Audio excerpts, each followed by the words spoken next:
Ok, pues una vez más, qué bueno que estamos aquí. Se ve muy impresionante que estemos aquí sentados los tres, como que parece que vamos a poder responder todo, pero no es así. Es simplemente porque alguien tiene que intentar hacerlo, pero no reclamamos tener todas las respuestas para todo. La primera pregunta que quisiera responder, me la dieron hace rato y dice, es importante, está muy importante. Me preguntaban, ¿por qué dice que la Biblia tiene errores? ¿A qué me refería en la lección cuando hablaba de los errores en la Biblia? Y no está tan difícil la pregunta, la respuesta. Me refería a lo siguiente: la Biblia se escribió en 3 idiomas originalmente, en hebreo para el Antiguo Testamento, en arameo, en parte del Antiguo Testamento y parte del Nuevo Testamento, algunas frases nada más, algunos capítulos arameos, y en griego para el Nuevo Testamento. 3 idiomas, hebreo, arameo y griego. A la hora de que lo tradujeron a nuestro lenguaje, al español, usted y yo generalmente usamos la Reina Valera del 60. La Reina Valera del 60 fue traducida del lenguaje griego, supuestamente, ¿verdad?, al español. Pues fíjese que no en gran parte.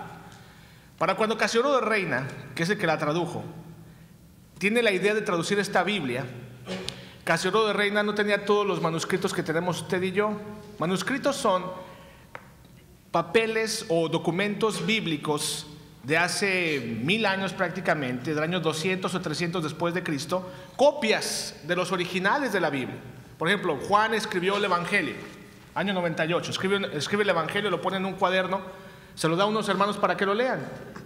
Se hacen copias en aquella época, inmediatamente se hicieron copias, casi que cuando salían del horno el Evangelio o las cartas escritas por los apóstoles, ya estaban los hermanos listos, hermanos fieles, que tomaban esto con mucha seriedad para hacer copias. Se hacían copias de esos documentos y se mandaban a diferentes lugares para que lo leyeran. Hay evidencia bíblica de esto. El apóstol Pablo dice a los Colosenses en el capítulo 4 que la carta que les mandó la lean los de la Odisea, y que los de la que recibieron la Odisea también la lean en Colosas. Entonces había intercomunicación y había intercambio de cartas y de escritos inspirados por Dios. Después de muchos años, estos fueron desapareciendo, los originales, escritos de la mano y puño y letra de los apóstoles, y nos quedaron nada más las copias. Pero las copias son muy fieles. Tenemos 3 principales. La del Vaticano, y no se llama así porque esté hecha por los del Vaticano, sino porque está en el Vaticano. Un documento se llama otra vez Códice Vaticano, el Alejandrino y el Sinaítico, o el Sinaítico y el Alejandrino, en ese orden, mejor dicho. Bueno, estos 3 son los más respetados que tenemos. Pero hermanos, tenemos casi 5000 documentos del Nuevo Testamento. Nuestras Biblias están traducidas de esos lenguajes con tanta fidelidad, con tanta precisión, que no nos cabe la menor duda de que tenemos realmente la palabra de Dios. Pero hay algunas cosas, pequeños errores que se llaman variantes textuales. Estas variantes textuales son diferencias. A la hora de que recibimos nuestra Biblia y la comparamos, por ejemplo, con el Códice Vaticano, que es el más respetado que tenemos, vemos ciertas diferencias ahí. Decimos, ah, caray, aquí hay algo diferente. Déjenme darle un ejemplo rapidito. Vean en Mateo 11:35, me parece que es. ¿En Mateo 11:35, jóvenes? Sí, ¿verdad? Les pregunto a los hermanos de la escuela de predicación, porque precisamente estamos estudiando eso ahorita en una clase que se llama Fundamentos de la Fe. Una materia, hermanos, que cualquier cristiano puede estudiar. No necesita ser uno súper desarrollado cerebralmente o cabezón para poder entender estas cosas. Déjenme recomendarle un librito ya de principio de cuentas, un libro que se llama ¿Cómo nos llegó la Biblia? Si está el hermano Coughlin por aquí, ¿está el hermano Coughlin por aquí? ¿Todavía está adentro? Ahí en Spanish Ministry Literature, el boot ese, el display de Spanish Ministry Literature, literatura en español, ¿sí lo han visto que está ahí? ¿Lo vieron al hermano? Si le piden al hermano una copia de Cómo nos llegó la Biblia, el librito de Lightfoot, se apellida Lightfoot del escritor, se las puede mandar por correo. ¿Sabe cuánto cuesta? $2.50. Y le va a ayudar muchísimo en entender cómo nos llegó la Biblia a nuestro lenguaje en español. Muchísimo. ¿Se fija cómo se hacen falta otros libritos por ahí? No decimos nada más por decirlo, pero otra vez, Mateo 11:35, ya se me acabó el tiempo prácticamente. 11:19. Ah, gracias, hermanos. Dice, ¿perdón? ¿Hasta 30 minutos? El versículo 30. Ah, perdón, gracias. Hasta el 19 nada más. Me estaba intentando acordar de memoria, pero gracias por los hermanos. Dice, Vino el Hijo del Hombre que come y bebe y dicen, he aquí un hombre comilón y bebedor de vino, amigo de publicanos y de pecadores, pero la sabiduría es justificada por sus hijos. El que es 35 es el de Lucas 7. Lucas 7:35 es prácticamente el mismo pasaje. Note aquí que dice hijos, ¿verdad? Al final, ¿se fijó? Dice, la sabiduría es justificada por sus, ¿qué? Hijos. Ahora en Lucas 7:35, a ver si no me equivoqué también en el de Lucas, pero de Lucas creo que sí es el 7:35, ¿verdad? En el 7:35 dice, amad pues a vuestros enemigos. Perdón, es el 7:35, dice, mas la sabiduría es justificada por todos sus hijos, ¿correcto? Los dos dicen hijos. Bueno, si tuviéramos enfrente de nosotros el manuscrito Vaticano, veríamos que dice en Mateo obras en lugar de hijos. Es una variante textual. ¿Por qué Casiodoro de Reina tradujo los dos como hijos entonces? Bueno, porque el material que tenía él a su alcance decía hijos en los dos. Pero lo más probable, hermanos, según la evidencia que pudiéramos ver más detenidamente con el manuscrito Vaticano, que otra vez no se llama Vaticano porque sea de la Iglesia Católica, no, se llama Vaticano porque está en el Vaticano. Con ese manuscrito podríamos ver que quizás debería decir obras en lugar de hijos. Alguien intentó suavizar el texto y unificar los dos y le puso hijos en los dos. ¿Es un error gramatical? Pues sí, es un error importante, a lo mejor. ¿Mueve algo nuestra fe? No hay ningún problema. ¿Qué está diciendo Jesús aquí? La sabiduría se comprueba con lo que hacemos, con nuestras obras o con nuestros hijos, llámele usted como quiera. Pero de que existe la variante textual, existe. De que alguien lo puede considerar error, lo puede considerar error. De que es defendible este error, sí es defendible. ¿Por qué? Porque gracias a la providencia de nuestro Dios tenemos manuscritos como el Vaticano, como el Sinaítico, como el Alejandrino, y tenemos una mente que el Señor nos ha proveído para analizar estas cosas, para analizarlas y ver la evidencia y ver cuál es la conclusión correcta. El error que yo mencionaba, por ejemplo, en la Reina Valera, que nos hubiera ahorrado muchos problemas a los que creemos en el bautismo para perdón de pecados, es la traducción de la palabra bautismo precisamente. Dice Marcos 16:16, el que creyere y fuere bautizado será salvo. Pero cuando usted va a México, y los que hemos venido de México, cuando hablábamos de bautismo con alguien, le decíamos, ¿usted le hace falta ser bautizado? ¿Y qué nos respondía la mayoría de la gente? Yo ya fui bautizado. ¿Cómo fue bautizado así? Bueno, me agarraron a mí de chiquito y me echaron agua por encima. Pero ¿cuál es la definición de la palabra en sí de bautismo? ¿Qué significa bautismo en el griego? Inmersión, sumergir. ¿Qué tal si Casiodoro de Reina hubiera traducido, el que creyere y fuere sumergido será salvo? ¿Se fijan? Hubiera sido más fácil, pero por alguna razón no pasó. Hermanos, eso no quiere decir que no podamos saber la verdad, que no podamos estudiar un poquito más, que a lo mejor tener el libro de Lightfoot sí nos hace falta, o tener un léxico, o tener algún manuscrito del Antiguo Testamento, del Nuevo Testamento. Hay una herramienta, ya voy a acabar, se llama eSword. Usted la puede bajar gratis del internet. eSword, y tiene un montón de comentarios y un montón de ayudas para el estudio de la palabra de Dios. Le recomiendo que si no quiere gastar en ninguna cosa, la baje gratis. La baje gratis simplemente. Esa es la primera pregunta en cuanto a qué nos referimos con errores. Nos referimos a errores en la traducción a lo mejor, que son fáciles de responder. Hermanos, nuestra confianza en la Escritura no está en ningún momento mermada. En ningún momento tenemos desconfianza y falta de fe en que tenemos todo el consejo de Dios como Dios quiso que lo tuviéramos. Pero para eso hay que estudiar más a veces. Así que le invitamos a que por lo menos compre el libro de Lightfoot. Cuesta $2.50. Lo puede mandar por ahí, pedir a Wishtafels.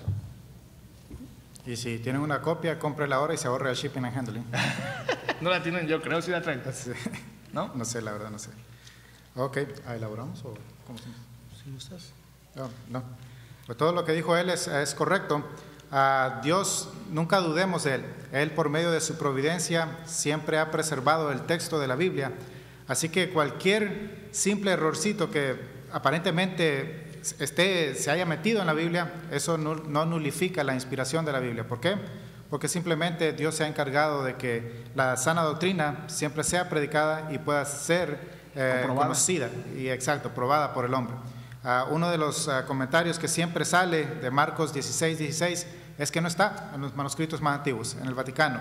Pero hagamos la pregunta: ¿contradice Marcos 16:16 el resto de las Escrituras? Claro que no. Primera de Pedro 3:21, claramente ahí dice que el bautismo nos salva. Entonces, si tenemos dudas con el que crea y sea bautizado, será salvo, pero después dice, no, que no estaba ahí. Bueno, Primera de Pedro 3:21, ahí claramente nos dice que el bautismo nos salva. Entonces, es un requerimiento o un requisito para poder ser salvos. Entonces, es correcto todo lo que dijo nuestro hermano, y nunca dudemos que lo que tenemos aquí es la palabra inspirada de Dios.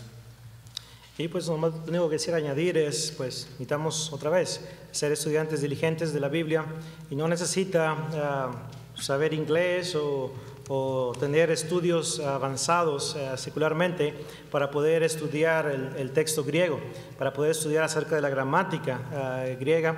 Las herramientas son tan fáciles de entender que cualquier persona lo puede hacer, pero en ocasiones lo que pasa es que luego nomás decimos griego, y ¿qué decimos? No, si apenas hablo español y ya quiere que aprenda griego.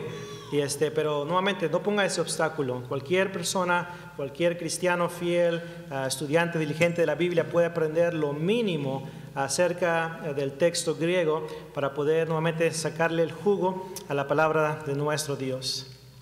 Okay. Una de las preguntas que se ha dado aquí, ya que se trata de la conferencia acerca del estudio de la palabra, es que ¿en qué consiste el método inductivo de estudiar la Biblia? ¿Qué es el método inductivo? Simplemente se divide en 3 partes.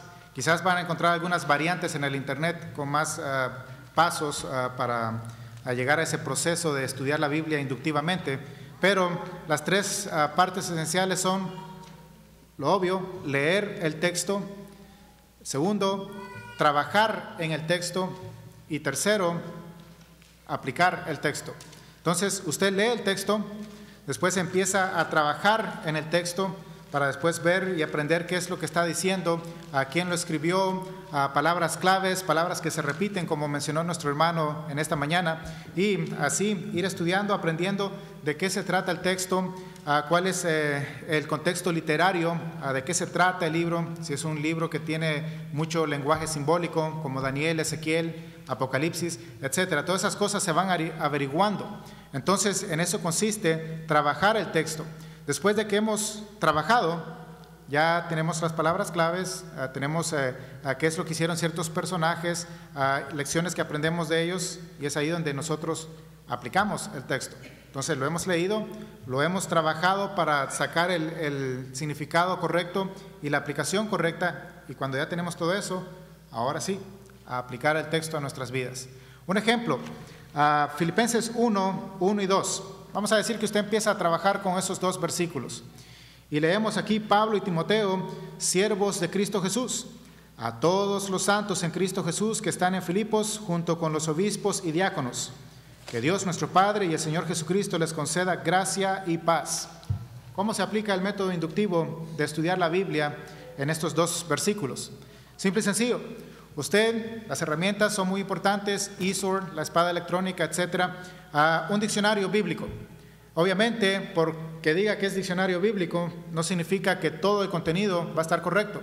Hay diccionarios bíblicos que están llenos, dudosos, llenos de premilenarismo, están llenos de falsa doctrina en cuanto al anticristo, creencias de que Israel va a ser restaurado y que va a volver a su gloria antigua, etcétera.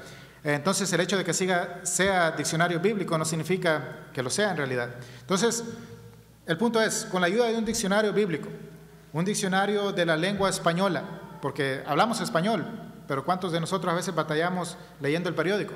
¿Qué significa esta palabra? Y vamos ahí al diccionario a querer aprender. Entonces, vamos cultivando nosotros. Y con un diccionario bíblico, un diccionario de la lengua española, nosotros vamos aprendiendo. Pablo, ¿quién era Pablo? Pablo era aquel personaje que era conocido antes como Saulo de Tarso. Entonces, después Jesucristo se le apareció en el camino a Damasco. Él iba a matar a más cristianos, iba a encerrarlos y todas esas cosas que él hacía en contra de la iglesia. Y aprendemos que gracias a esa aparición, él fue a la calle derecha y ahí se le dijo qué es lo que tenía que hacer. ¿Qué es lo que tenía que hacer? Levantarse, ser bautizado y lavar sus pecados invocando el nombre de Jesucristo. Y después de eso, obviamente, también ya se había enterado que había sido escogido por Jesucristo para ir y predicarle a los gentiles. El Aprendemos breve acerca de Pablo con un diccionario bíblico. Después, Timoteo. ¿Quién era Timoteo? Un personaje joven, así le decíamos a Ubaldo cuando estaba en la escuela, Timoteo. Galileo. Galileo. Ahora Galileo es Timoteo 2, segundo Timoteo. Ok. Entonces, aprendemos de Timoteo que fue convertido en el primer viaje misionero de Pablo. Después, cuando Pablo se preparaba para ir a su segundo viaje misionero, en Hechos 16, encontramos a Timoteo. Ya había sido convertido y tiene buena reputación entre los hermanos. Entonces, Timoteo, Pablo lo lleva con él. Y aprendimos de Timoteo con la ayuda de un diccionario bíblico. Después, siervos de Cristo Jesús. Siervos, ¿qué significa siervos? Vamos a un diccionario bíblico y usualmente ahí también se nos va a dar definiciones del griego. Y nos damos cuenta que la palabra ahí es doulos y significa literalmente esclavo. Nosotros no somos siervos de Jesucristo. Y cierto erudito dijo en una ocasión que la diferencia entre siervo y esclavo es que el siervo va, hace sus horas, cumple ahí y luego se va a su casa. Ya terminó de servir. Pero el esclavo no. El esclavo está ahí 24 horas al día, 7 días a la semana, 365 días al año. Entonces, vemos el por qué Pablo usa literalmente la palabra esclavos y no siervos como tenemos en nuestras traducciones. Entonces, eran esclavos porque le pertenecían a Cristo, ¿cuánto? Todo el tiempo, no nada más part-time o medio tiempo, como decimos. Entonces, aprendemos eso de siervos de Jesucristo. De Cristo Jesús, obviamente ya sabemos quién es Él. Todos los santos en Cristo Jesús que están en Filipos. Santos, ¿qué significa santos? Hagios, el griego.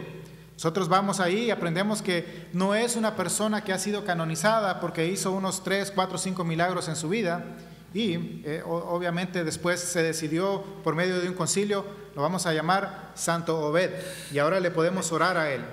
No es eso. Santos los que están en Cristo Jesús y obviamente son aquellos que han obedecido el Evangelio y ahora están en Cristo Jesús. Y es ahí donde todos somos santos, la iglesia somos santos, como mencionó nuestro hermano Albert. Luego, vamos ahí avanzando. Filipos, pueden aprender un poco de la ciudad de Filipos ustedes, la importancia de esa ciudad. Obviamente si lo saben o no lo saben, no va a determinar si se van a ir al infierno o no, o al cielo o no. Filipos, pueden estudiarlo, pueden no estudiarlo. Y después, obispos y diáconos. Lo vamos a dejar ahí. Obispos, sabemos que es sinónimo con pastor y anciano.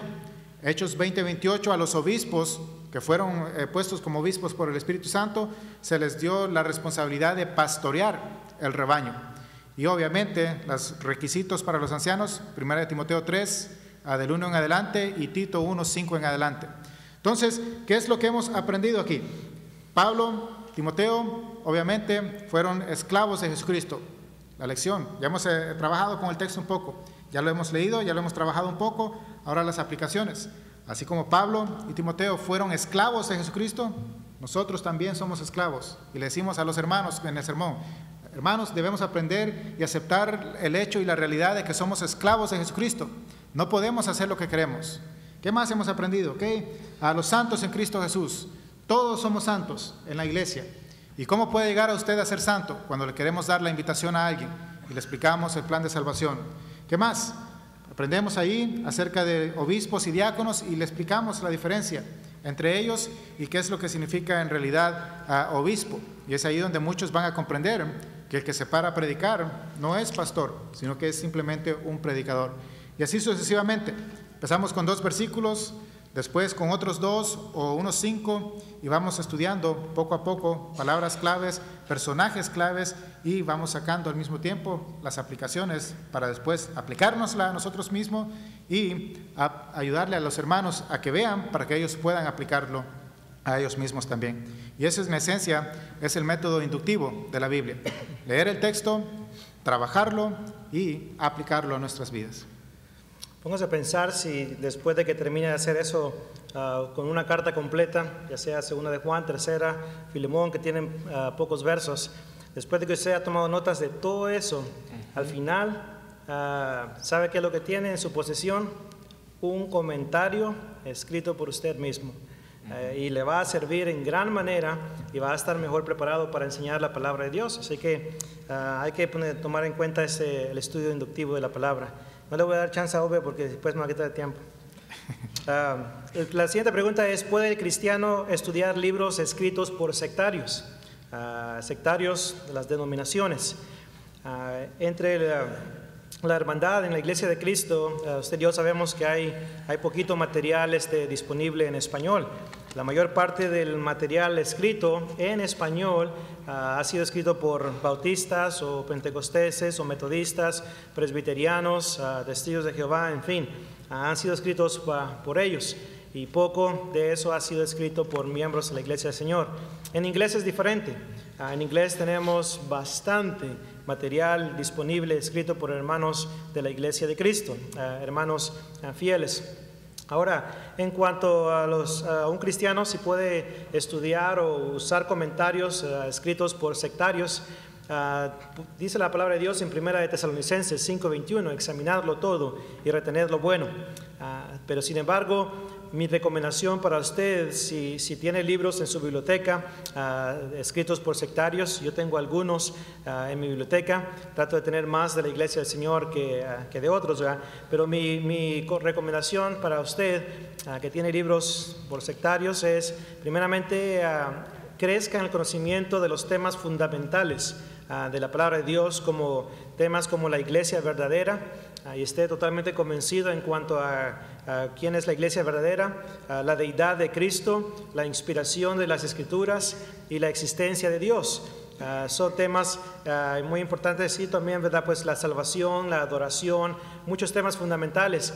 Debe tener mucho conocimiento en cuanto a esas cosas, a esos temas, porque si no tiene ese conocimiento, cuando usted se acerque a estos libros escritos por sectarios para estudiarlos, entonces va a creer lo que ellos dicen, no lo que la palabra de Dios enseña.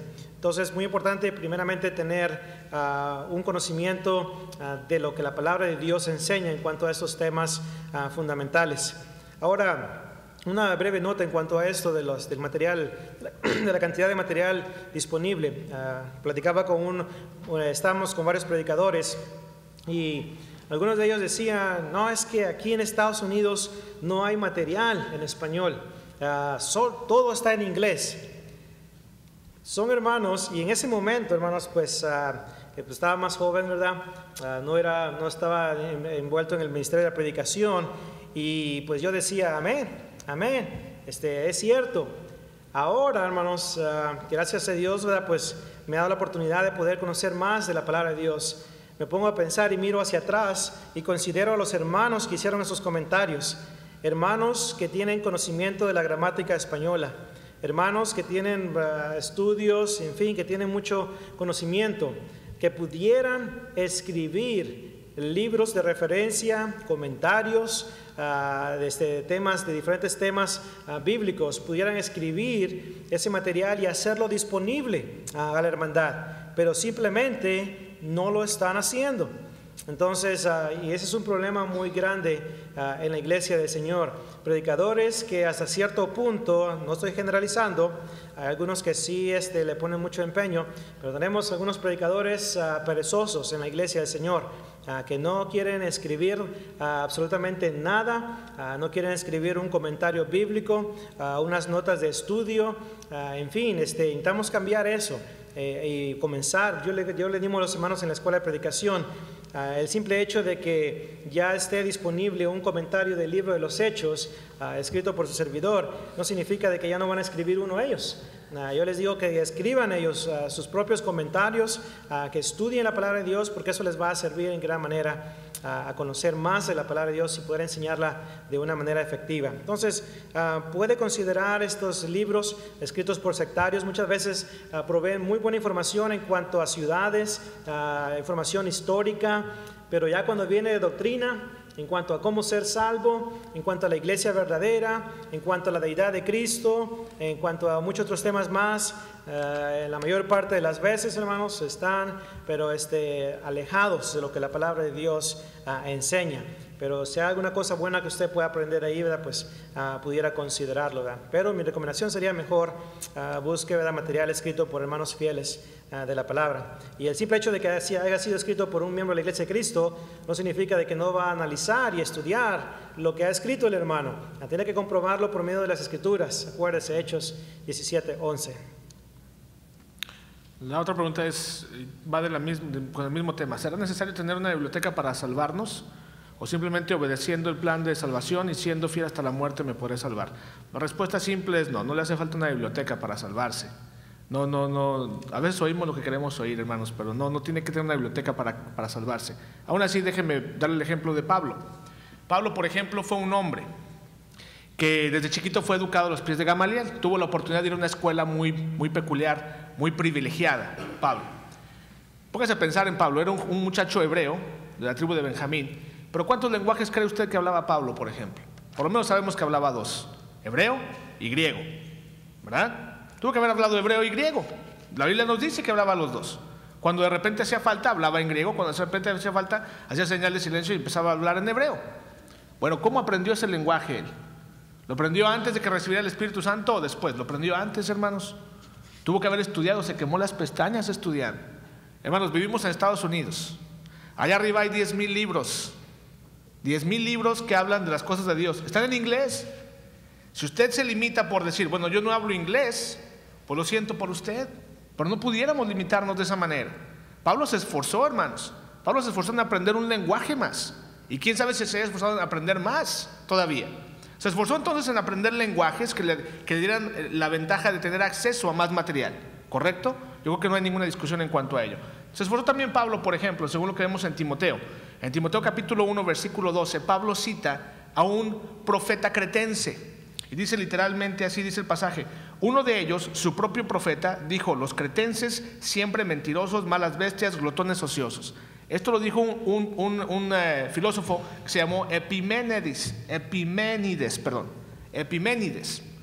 ¿Lo había leído Pablo alguna vez? Pues claro que lo había leído, hermanos. Pablo tuvo que haberse cultivado hasta en la literatura griega. Cuando vemos, por ejemplo, en la primera carta a Timoteo, capítulo 4, versículo 13, lo que Pablo pide de Timoteo, perdón, es la segunda carta a Timoteo, capítulo 4, versículo 13. ¿Se acuerda que dice Pablo? 1 Timoteo 4:13.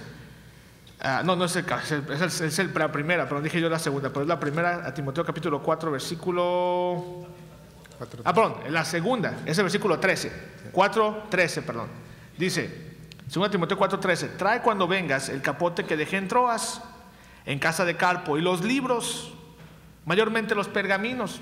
Si se refería solamente a escrituras del Antiguo Testamento, pues bien, pero por lo menos ya sabemos que tenía interés Pablo en leer más de las escrituras, tenía interés Pablo en aprender otro lenguaje que le diera acceso a más material, tenía interés Pablo hasta en la filosofía griega, porque de esa manera, y aquí está la respuesta a la pregunta es, ¿me puedo salvar simplemente con el plan de salvación? Sí, usted sí se puede salvar a lo mejor. ¿Se lo convencieron con el plan de salvación nada más y con la simpleza de las escrituras? Usted se salvó, perfecto. A lo mejor su vecino no. A lo mejor su vecino le va a decir: ¿nunca has leído lo que escribió L. Ron Hubbard, por ejemplo? Y usted va a decir: ¿quién es L. Ron Hubbard? L. Ron Hubbard escribió y es fundador de la iglesia de la cientología. ¿Qué no sabías que John Travolta es cientólogo? Y que Tom Cruise son cientólogos, y a lo mejor Oprah también. ¿Alguna vez había oído de este tipo? Este señor ha hecho una mega iglesia. Bueno, ya se murió él. Hizo una mega iglesia. ¿Cómo podemos debatir estas ideas? A mí me molesta, hermanos, pero a veces tengo que leer hasta en cuanto a estas personas.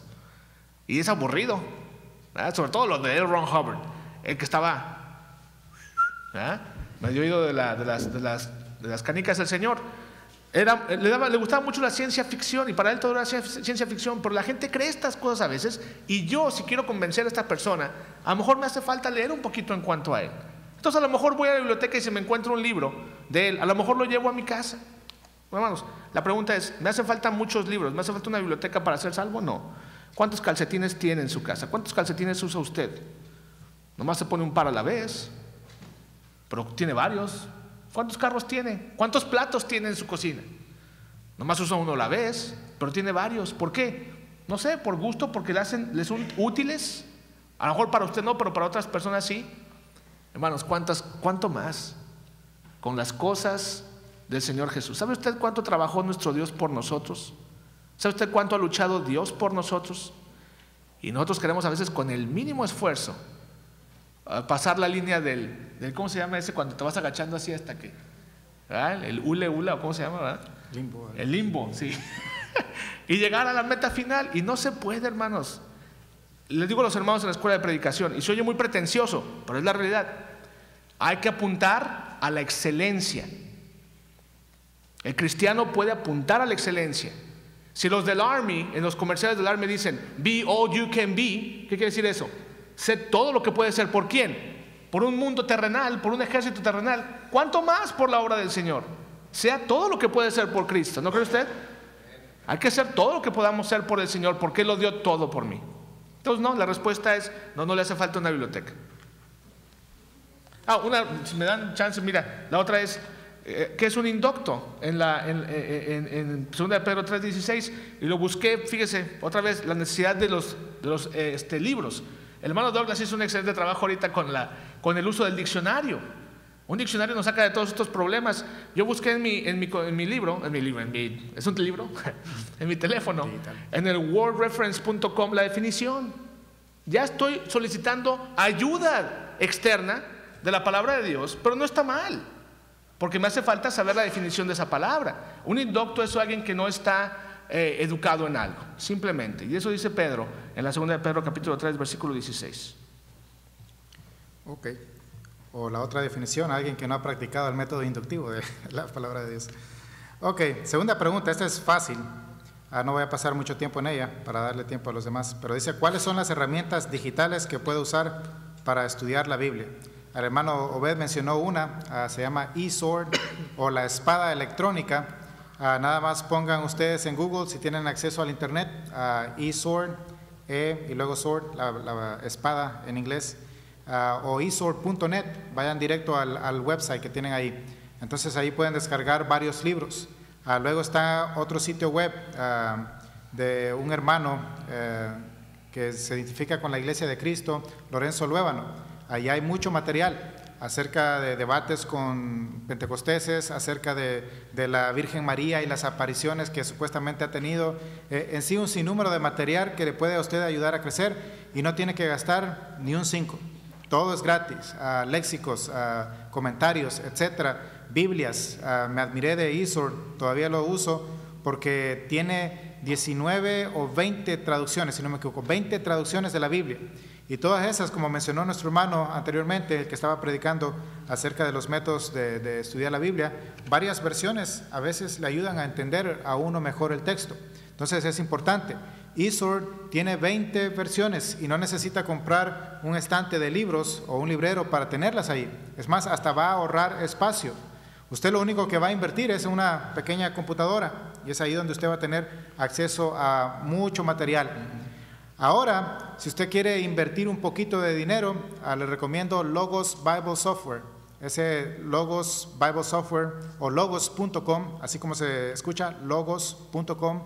Vaya ahí y tienen una sección en español.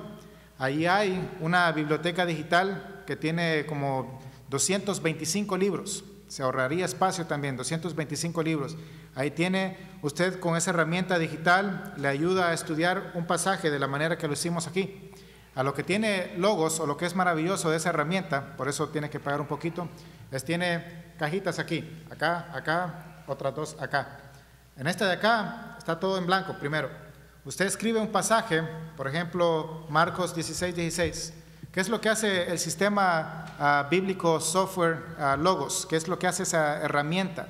Lo que hace esa herramienta es que usted, cuando escribe Marcos 16:16, le da un clic y entonces empiezan a salir comentarios acá, empiezan a salir referencias cruzadas acá, empiezan a salir, se puede decir, personajes bíblicos, o sea, relaciones entre Jesús, María, José, etcétera, todo como árboles familiares. Empiezan a salir acá temas que puede predicar acerca de Marcos 16:16. Empieza a salir qué tipo de literatura es Marcos 16. Es un evangelio, obviamente.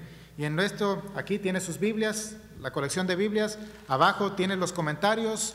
Aquí tiene una ventanita de información que usted le pone el ratoncito o la flechita del ratón a una palabra como día, y aquí en la información le aparece la información en griego, que significa palabra día o obispo, lo que sea. Usted puede tener un sinnúmero de información.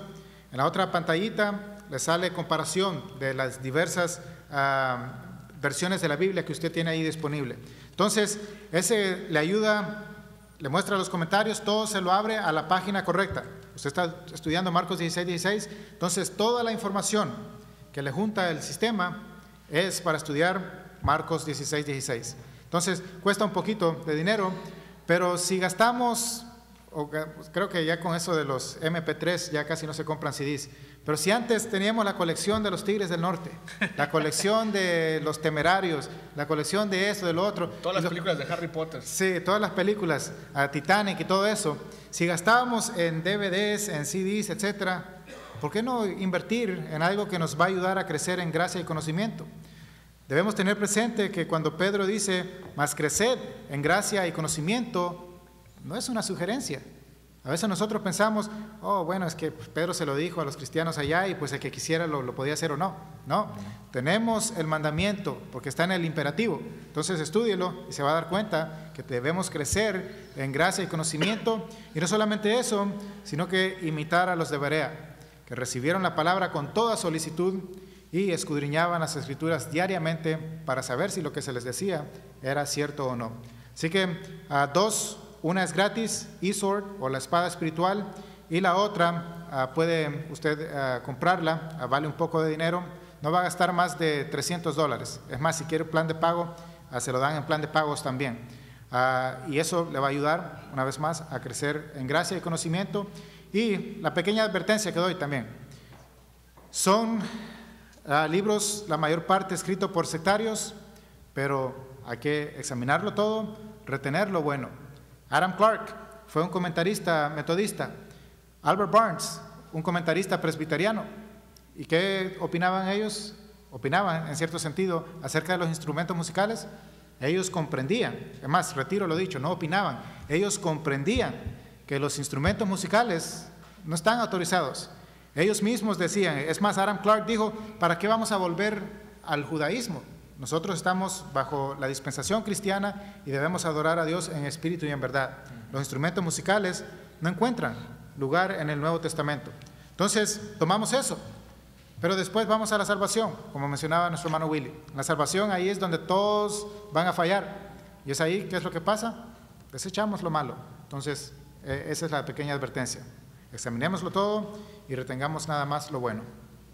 Un pequeño tip en cuanto a la definición de palabras. Si tiene una versión bilingüe, en cierta ocasión preguntaba a un maestro, cuando apenas comenzaba a estudiar la Biblia, preguntaba al hermano, ¿qué significa inmutable? Y no, pues todos, habían como 7 estudiantes que estaban en el salón de clases y no sabían qué significaba inmutable. Luego traía la versión bilingüe y cuando vi la versión en inglés decía does not change, que no cambia. Y ya luego le dije al instructor que no cambia. Y ya luego el instructor dijo, ¿cómo supiste qué significa eso? Porque en inglés dice does not change, que no cambia. Y eso es lo que significa inmutable. Y lo mismo con indocto.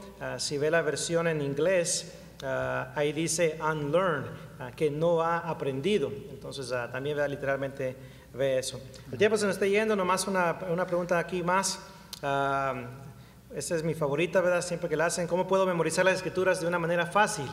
Bueno, ahora no sé acerca de la palabra fácil, pero sí en cuanto a la memorización de la palabra de Dios, es mi convicción que todos, hermanos, deberíamos de conocer la palabra de Dios al revés y al derecho. Debemos de conocerla desde Génesis hasta ¿dónde? Los mapas. Hasta Apocalipsis. No, hasta los mapas. Desde Génesis hasta los mapas. De pasta a pasta. Conocer la palabra de Dios y es muy recomendable, hermanos, la memorización de la palabra de Dios porque ella nos ayuda a estar siempre preparados para presentar defensa con mansedumbre y reverencia ante todo aquel que demande razón de la esperanza que hay en nosotros. Primera de Pedro 3:15. Y le va a ayudar bastante en el evangelismo personal cuando usted se siente a estudiar el evangelio de Cristo y le hagan preguntas bíblicas y usted pueda darle varios textos como evidencia y respuesta a lo que ellos le digan. Ahora, nuevamente, pues necesitaría, en cierta ocasión, me tomé 8 horas para explicar acerca de eso, Obviamente no tenemos ese tiempo, pero le recomiendo que agarre el libro Memorizando las Escrituras. Si usted desea que se lo envíe por correo electrónico, está en formato PDF o Acrobat Reader. Deme su correo electrónico, con mucho gusto se lo envío. También, si quiere gastar, ¿verdad?, un poquito en las exhibiciones, ahí está el disco que usted lo mete en la computadora y ahí lo puede ir leyendo. También, ¿verdad?, que cómo memorizar las escrituras está escrito en inglés y español, así que ahí hay muchos principios prácticos de cómo memorizar miles y miles de textos bíblicos y también cartas completas, libros completos de la Biblia. Todo eso se puede hacer y si tiene un ingrediente, si quiere hacerlo. Si no quiere hacerlo, créamelo, puede leer todos los principios prácticos más brillantes del mundo, pero pues obviamente, ¿verdad?, pues no lo va a hacer. Así que nos quedan 5 minutos más, así que es una pregunta más del hermano Obed, y ya luego después daremos por concluido esta sección, y si usted nos dio una pregunta y no se la alcanzamos a responder, pues denos su dirección o su correo electrónico y le mandamos unas 4 o 20 páginas, ¿verdad?, escritas de respuesta en cuanto a eso, ¿verdad? Hermano Obed. Ok, una rapidito. Estas dos no tienen mucho que ver con la clase, pero lo voy a hacer nada más para acabar rápido. No podemos hacer preguntas dentro de la congregación, nosotros las mujeres, aún en la clase, según dice aquí, ¿se puede hacer preguntas en la clase? Bueno, en la clase yo pienso que sí. Y si usted quiere que abundemos más, le puede preguntar al hermano Willy, acabándose de este panel. Y la otra es esta: ¿qué dicen otras religiones de nosotros, de la Iglesia de Cristo? Bueno, hasta ahorita, hermanos, he encontrado solamente una persona que ha escrito algo específicamente para atacar a la Iglesia del Señor.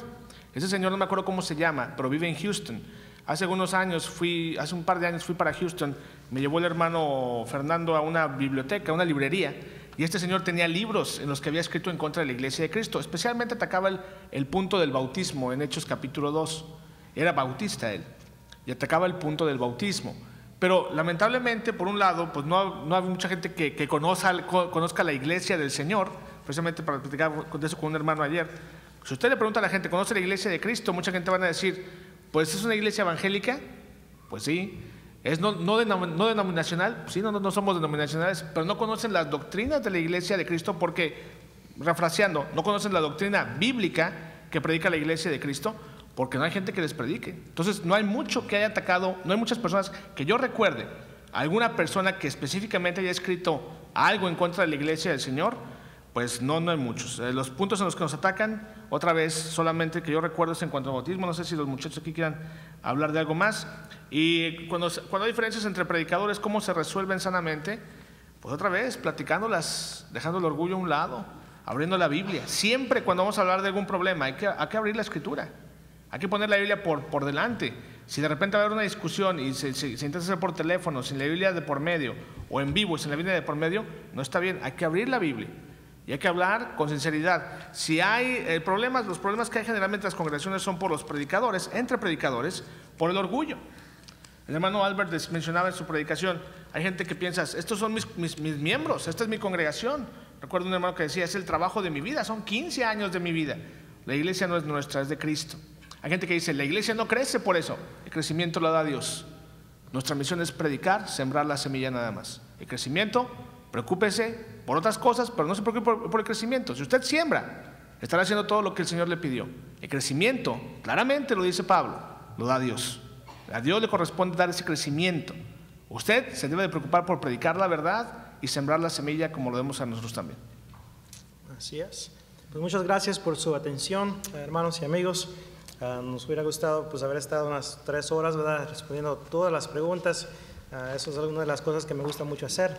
Pero bueno, el tiempo es nuestro peor enemigo. Así que vamos a tener un receso. Pueden tener un descanso de unos 15 minutos. A las 4:10 en punto vamos a continuar con el programa. Así que el Señor les bendiga, hermanos.